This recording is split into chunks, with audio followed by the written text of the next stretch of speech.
Hi అండి. Welcome to our channel Telugu audio FM. నిన్ను చూడక నేనుండలేను కథ 3వ భాగాన్ని ఇప్పుడు మనం వినేద్దాం. ఈ కథను రచించిన వారు గౌతమి గారు. ఇక మనం కథలోకి వెళ్తే విక్రమ్ క్యాబిన్లోకి వస్తుంది Vikram personal assistant Usha. Good morning sir అని విష్ చేస్తుంది ఉషా. గుడ్ మార్నింగ్ అని ఒక చిన్న స్మైల్తో అంటాడు విక్రమ్. ఉషా, ఈరోజు షెడ్యూల్స్ ఏంటి అని అడుగుతాడు విక్రమ్. ఈరోజు ఆర్కిటెక్ట్ పొజిషన్ కోసం జాబ్ ఇంటర్వ్యూస్ జరుగుతున్నాయి సార్. దాన్ని మీరు అటెండ్ చేసిన తర్వాత ఫారిన్ డెలిగేట్స్తో మీకు మీటింగ్ ఉంది. లంచ్ అయ్యాక సైట్ సీయింగ్కి వెళ్ళాలి. అక్కడ జరుగుతున్న నిర్మాణాలు పర్యవేక్షించాలి సార్. ఈరోజు షెడ్యూల్ అంతే సార్ అని చెప్తుంది ఉషా. ఇంటర్వ్యూకి వచ్చిన అభ్యర్థులందరినీ ఒక్కొక్కరిగా పంపండి అని అంటాడు విక్రమ్. అలా ఒక్కొక్క అభ్యర్థి వెళ్తూనే ఉన్నారు. మధు చివరిగా వెళ్తుంది.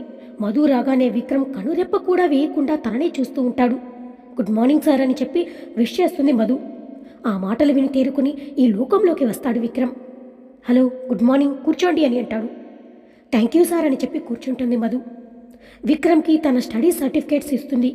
అన్ని సర్టిఫికేట్ పరిశీలించి చూస్తూ ఉంటాడు. మిస్ మధు, మీరు కలకత్తా నుంచి వచ్చారు కదా అని అడుగుతాడు విక్రమ్. అవును సార్ అని సమాధానం చెప్తుంది.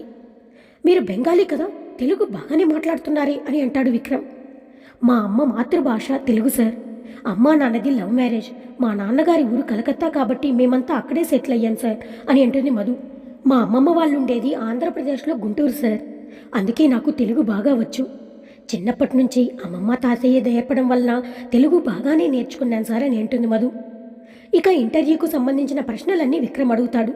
అన్ని ప్రశ్నలకు సరైన సమాధానం ఇస్తుంది మధు. నీ క్వాలిఫికేషన్తో పాటు నీ టాలెంట్ కూడా నాకు బాగా నచ్చింది. థ్యాంక్ యూ సార్ అని నవ్వుతూ చెప్తుంది Madhu. Madhu, congratulations, you are selected అని చెప్పి షేక్ హ్యాండ్ ఇవ్వబోతే ఆయన చెయ్యి చాపడం చూసి కూడా పట్టించుకోకుండా ఎగ్జైట్మెంట్తో నిజమేనా సార్ అని మధు కళ్ళు ఆశ్చర్యంతో పెద్దవయ్యాయి. ఈ జాబ్ నాకు చాలా ఇంపార్టెంట్. మీరు నన్ను సమయానికి ఆదుకున్నారు అని మళ్ళీ కృతజ్ఞతలు తెలుపుతుంది. చేతులు జోడించి దండం పెడుతుంది మధు. ఈ అమ్మాయికి షేక్ హ్యాండ్ ఇవ్వబోతూ ఉంటే కనీసం హ్యాండ్ కూడా ఇవ్వలేదు. చూడలేదా, లేకపోతే ఇవ్వడం ఇష్టం లేదా అని మనసులో అనుకుంటూ ఉంటాడు విక్రమ్. అపాయింట్మెంట్ ఆర్డర్ మెయిల్కి పంపిస్తాము. ఇంకొక 10 డేస్లో మీరు జాయిన్ అవ్వచ్చు అని చెప్తాడు Vikram. Formalities and bond paper మీద సైన్ చేయాల్సి ఉంటుంది. అవన్నీ కూడా మీరు జాయిన్ అయిన రోజు చేస్తే సరిపోతుంది. మీరు బాగా ఆలోచించుకుని కంపెనీ రూల్స్ అండ్ రెగ్యులేషన్స్ బాగా చదువుకున్న తర్వాత మీరు సైన్ చేయండి అని అంటాడు విక్రమ్.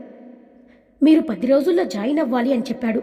సరే సార్, నేను కూడా హైదరాబాద్ షిఫ్ట్ అవ్వడానికి అన్ని పనులు చేసుకోవడానికి ఒక 10 డేస్ పడుతుంది అని అంటుంది మధు. ఇక మీరు వెళ్ళొచ్చు అని అంటాడు విక్రమ్ నవ్వుతూ. ఓకే సార్ అని చెప్పి వెళ్ళిపోతుంది మధు. సంథింగ్ స్పెషల్ ఈ అమ్మాయిలో ఉంది అనుకుంటాడు మనసులోనే విక్రమ్. దీపు చాలా టెన్షన్గా ఆఫీస్లో అడుగు పెడుతుంది. బాబోయ్, చాలా లేట్ అయిపోయింది, ఏమంటారో ఏంటో అని టెన్షన్ పడుతూనే లోపలికి వస్తుంది దీపు. దీపు వచ్చి తన ప్లేస్లో కూర్చొని సిస్టమ్ వెళ్ళి ఆన్ చేయబోతూ ఉంటే ఆగు దీపు అని గట్టిగా ఒక స్వరం వినిపిస్తుంది. చచ్చానిప్పుడు, ఎలా వర్మసారికి దొరికిపోయాని అని మనసులోనే అనుకుంటుంది దీపు. దీపిక, టైం ఎంత అయింది? 10:10 అయింది సార్ అని అంటుంది. ఆఫీసు 10 గంటలకైతే నువ్వు 10 నిమిషాలు లేటుగా వచ్చావు, ఎందుకు లేట్ అయింది అని సీరియస్గా అడుగుతాడు వర్మ. మా కజిన్కి ఇంటర్వ్యూ ఉంది సార్, ఆఫీసులో దింపి వచ్చేసరికి లేట్ అయిపోయింది సార్ అని చెప్తుంది దీపు. నిజమే చెప్తున్నాను సార్, నన్ను నమ్మండి అని అమాయకంగా ఫేస్ పెడుతుంది. సరే, నమ్ముతున్నానులే. వర్మ సందేహం వచ్చి అడిగాడు, మన ఆఫీసు ఉండగా మీ కజిన్ని వేరే ఆఫీస్కి ఎందుకు పంపావు? అంటే మన ఆఫీస్లో వేకెన్సీస్ ఏమీ లేవు కదా సార్, అందుకనే నేను రెఫర్ చేయలేదు అంతే అని చెప్తుంది అమాయకంగా దీపు. నేను అనుభవిస్తున్న టార్చర్ సరిపోదా, దాన్ని కూడా ఇక్కడికి తీసుకుని వచ్చి టార్చర్ పెట్టాలా అని మనసులో అనుకుంటుంది దీపు. ఇదే మొదటిసారి కాబట్టి క్షమిస్తున్నాను, ఇంకొకసారి కానీ లేట్ అయిందనుకో సార్కి చెప్పాల్సి వస్తుందని వార్నింగ్ ఇచ్చి వెళ్ళిపోతాడు వర్మ. ఈ వర్మ సార్ వార్నింగ్ ఇస్తేనే ఇంత భయంగా ఉందంటే అదే సూర్య సార్ గాని వార్నింగ్ ఇస్తే పైకి పోతానేమో అని భయపడుతూ ఉంటుంది దీపు. అప్పుడే ప్యూన్ వచ్చి, సార్ మిమ్మల్ని ఎండీ సార్ పిలుస్తున్నారు అని చెప్తాడు. సరేనని చెప్పి లోపలికి వెళ్తాడు. ఒరే బావా, కంగ్రాచులేషన్స్ రా అని చెప్పి చాలా ఆనందంగా వెళ్ళి సూర్యని హక్ చేసుకుంటాడు. థ్యాంక్ యూ రా అని అంటాడు నవ్వుతూ సూర్య. నిన్ననే నీకు నిశ్చితార్థం జరగడం, నీకు అవార్డు రావడం అన్నీ మంచి విషయాలే జరిగాయిరా. అయినా ఈరోజు ఆఫీస్కి ఎందుకు వచ్చావురా? చక్కగా నీ ఫియాన్సీ అయిన ప్రియతో బయటికి వెళ్ళాలి కానీ అని అన్నాడు వర్మ. నాకు అలాంటివన్నీ ఇంట్రెస్ట్ ఉండవని తెలుసు కదరా నీకు. నీకు కాబోయే వైఫ్ ప్రియా అంటే అందరికీ క్రష్ రా. అంత అందంగా ఉంటుంది. తనొక మోడల్, అలాంటి ఒక అమ్మాయి ఇష్టపడి నిన్ను పెళ్లి చేసుకోబోతుంది అంటే అదృష్టం కదరా అని అంటాడు వర్మ. ఎవరైనా సరే, తను మిస్ యూనివర్స్ అయినా సరే నాకు వర్క్ ఇంపార్టెంట్, నీకు తెలుసు కదా అని అన్నాడు సూర్య. నిజం చెప్పాలంటే అమ్మా నాన్నల బలవంతం చేయడం వల్ల తనని పెళ్లి చేసుకోవడానికి ఒప్పుకున్నాను, కానీ నాకు పెళ్లి చేసుకోవడం అస్సలు ఇష్టం లేదు అని అన్నాడు సూర్య. ఇంకా నీ గతం గురించి ఆలోచిస్తున్నావా సూర్య? నన్ను వదిలి తను వేరే లోకంలోకి వెళ్ళిపోయి ఉండొచ్చు, నా మనసులో తను ఇంకా బ్రతికే ఉంది అని అంటూ బాధపడుతూ ఉంటాడు సూర్య.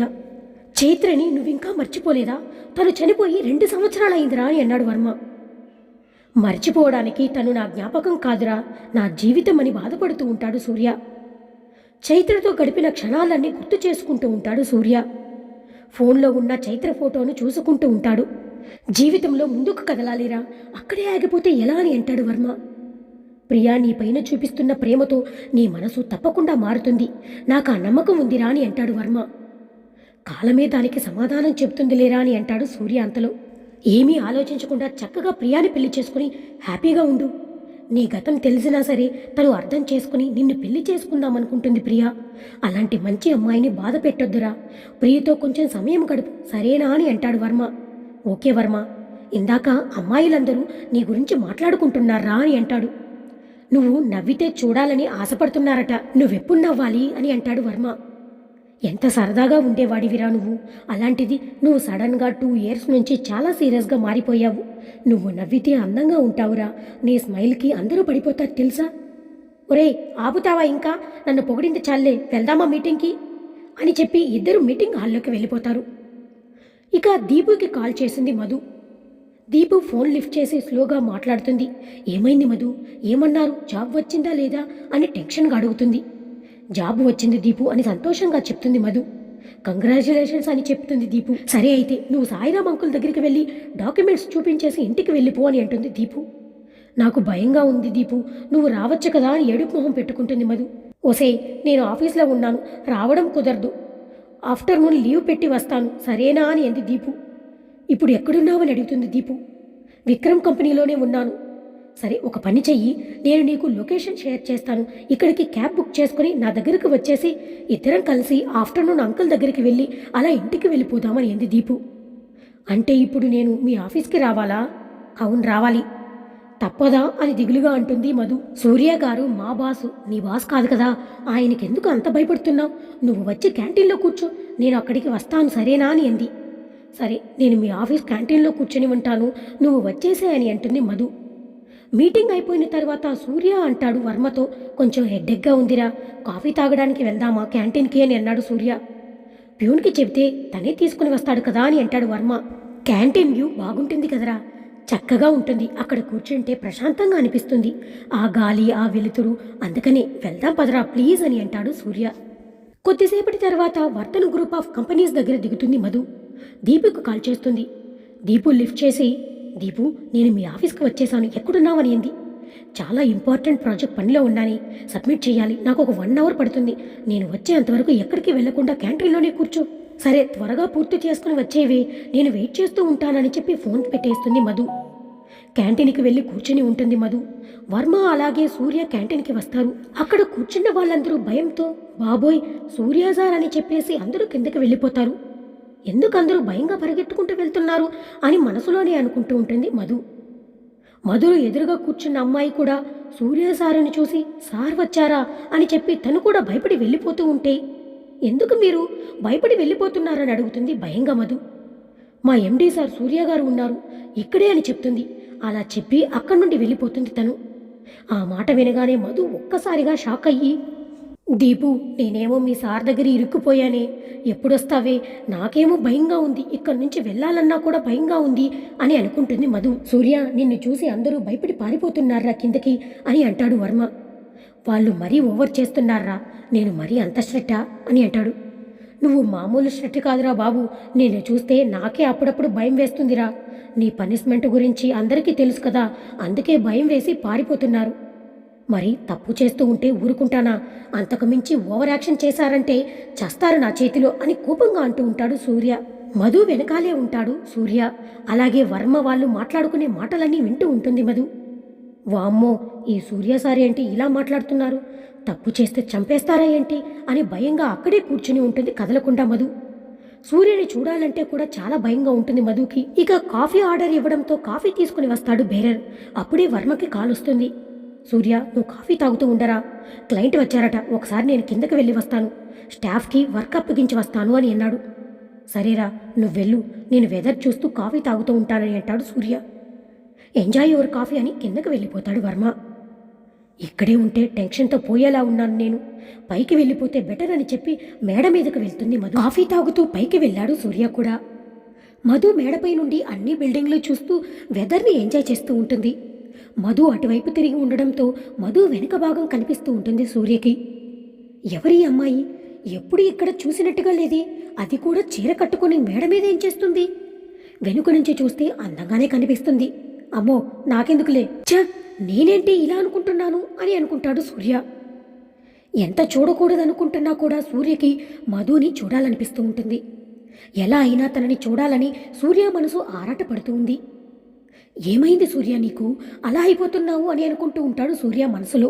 ఆ అమ్మాయి ఎవరైతే నాకెందుకు అని తనని తాను కంట్రోల్ చేసుకుంటూ ఉంటాడు సూర్య. అయినా ఈ ఆఫీస్ నాది, బిల్డింగు నాది, ఎవరై ఉంటారని తెలుసుకోవడం తప్పేం కాదులే, నా రెస్పాన్సిబిలిటీ కూడా అని అనుకుంటూ ఉంటాడు సూర్య. అలా చీరకొంగు ఎగురుతూ ఉంటే మధు దగ్గర ఉన్న సువాసన పరిమళం సూర్యని తాకుతూ ఉంటుంది. ఆ సువాసనకి తెలియకుండానే దగ్గరికి వెళ్ళాలని అనుకుంటాడు సూర్య. మధు చాలా భయంగా ఇయర్ ఫోన్స్ పెట్టుకుని ఫోన్లో సాంగ్స్ వింటూ ఉంటుంది. ఎలా అయినా అమ్మాయి ఎవరు తెలుసుకోవాలి అని కుతూహలంతో దగ్గరికి వెళ్తూ ఉంటాడు సూర్య. సాంగ్స్ వింటూ ఉండడం వల్ల తన దగ్గరికి ఎవరు వస్తున్నారో గమనించుకోకుండా ఉంటుంది మధు. హలో మిస్ అని పిలుస్తాడు సూర్య. చెవిలో ఇయర్ ఫోన్స్ ఉండడం వల్ల ఏమీ వినబడడం లేదు మధుకి. తన దగ్గరికి ఎవరో వస్తున్నారని అనిపించడంతో చటుక్కున వెనక్కి తిరుగుతుంది మధు. సూర్యుని చూసిన భయంతో వెనక్కి పడిపోబోతుంది. సూర్య వెంటనే మధు నడుముని తన చేత్తో పట్టుకున్నాడు, కింద పడకుండా ఆపుతాడు. అలా ఇద్దరూ ఒకరినొకరు చూసుకుంటూ ఉంటారు. తన నడుమును టచ్ చేశాడన్న భయంతో వెనక్కి నెడుతుంది సూర్యని మధు. ఆ ఫోర్స్కి వెనక్కి పడబోతున్న సూర్య మధు చీర చెంగు పట్టుకున్నాడు బ్యాలెన్స్ కోసం. అప్పుడు మధు అదుపు తప్పి సూర్య మీద పడిపోతుంది.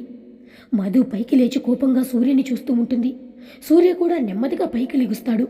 అదంతా ఒక వ్యక్తి ఫోన్లో రికార్డ్ చేస్తూ ఉంటాడు దూరం నుండి. ఎవరు మీరు, నన్నెందుకు ముట్టుకున్నారు అని చెప్పి ఏడుస్తూ ఉంటుంది మధు.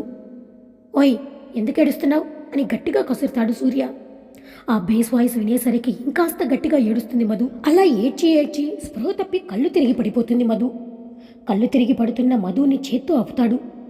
ఓయ్ లెగు అని చెప్పి లేపుతూనే ఉంటాడు. ఎంతసేపు పిలిచినా కళ్ళు మాత్రం తెరవదు మధు. అప్పుడే దీపు ఫోన్ చేస్తుంది మధుకి. ఎవరో అమ్మాయి ఫోన్ చేస్తున్నట్టున్నారే అని చెప్పి కాల్ లిఫ్ట్ చేస్తాడు సూర్య. హలో మధు, ఎక్కడున్నావే అని అడుగుతూ ఉంటుంది అటువైపు నుంచి దీపు. హలో దీపిక, నేను సూర్యని అని అంటాడు. ఆ వాయిస్ను బట్టి అర్థమవుతుంది బాస్ మాట్లాడుతున్నారని. సార్, మీరు మాట్లాడుతున్నారేంటి అని ఆశ్చర్యంగా అడుగుతూ ఉంది దీపు. అదంతా నేను తర్వాత చెప్తాను, అర్జెంటుగా మేడపైకి రాని అంటాడు. సరే సార్ అని చెప్పి మేడ మీదకి వస్తుంది దీపు. మధుని అలా చూసి అయ్యో మధు, ఏమైంది నీకు అని లేపుతూ ఉంటుంది దీపు. కళ్ళల్లో నీళ్లు తిరుగుతాయి దీపుకి కూడా. మీ ఫ్రెండు స్పృహ తప్పి పడిపోతుంది. అవునా సార్, ఇప్పుడు ఏం చేద్దాం సార్ అని భయపడుతూ ఉంటుంది దీపు. కింద ఫ్లోర్లో నా పర్సనల్ రూమ్ ఉంది కదా, అక్కడ తీసుకెళ్లుతానని డాక్టర్కి ఫోన్ చేస్తాను, వచ్చి చూస్తారు, కంగారు పడద్దు దీపు అని అంటాడు సూర్య. సరే సార్ అని చెప్పి కళ్ళు తుడుచుకుంటుంది దీపు. సూర్య మధుని ఎత్తుకుని కిందకు తీసుకెళ్తాడు తన రూమ్కి. అదంతా ఒక వ్యక్తి తన ఫోన్లో రికార్డు చేస్తూ ఉంటాడు, వాళ్ళకి కనబడకుండా దూరం నుంచి. దీపు కూడా మధు మధు అని పిలుస్తూనే ఉంటుంది. అప్పుడు డాక్టర్ వచ్చి చూస్తారు. ఆమె బాగా ఏడవడం వల్ల కళ్ళు తిరిగి పడిపోయింది, పర్లేదు, ఒక 1 అవర్లో తనకి మెలకువ వస్తుంది అని చెప్పి ఇంజెక్షన్ చేసి వెళ్ళిపోతుంది డాక్టర్. దీపు అప్పుడు అడుగుతుంది, అసలు ఏం జరిగింది సార్ అని. మీ ఫ్రెండు మేడపైనుంది, తను ఎవరో అని కనుక్కుందామని దగ్గరికి వెళ్తే తను భయంతో వెనక్కి పడిపోబోతుంటే పట్టుకున్నాను. తను భయపడి ఏడ్చి కళ్ళు తిరిగి పడిపోతుంది. తను ఎవరు అని అడుగుతాడు సూర్య. తను మా కజిన్ సార్, తన పేరు మధుమిత సార్, మధు అని పిలుస్తామనింది. కలకత్తా నుంచి వచ్చింది సార్, జాబ్ ఇంటర్వ్యూ అటెండ్ అయ్యింది, నన్ను కలుద్దామని వచ్చింది, క్యాంటీన్లో వస్తానని చెప్పాను సార్, అంతే, ఇంతలో ఇలా జరుగుతుందని అస్సలు ఊహించలేదు సార్ అనింది దీపు. జాబ్ కోసం వచ్చిందా, ఏ కంపెనీకి వెళ్ళింది అని అడుగుతాడు. అది సార్ అని చెప్పబోతూ ఆలోచిస్తూ ఉంటుంది దీపు.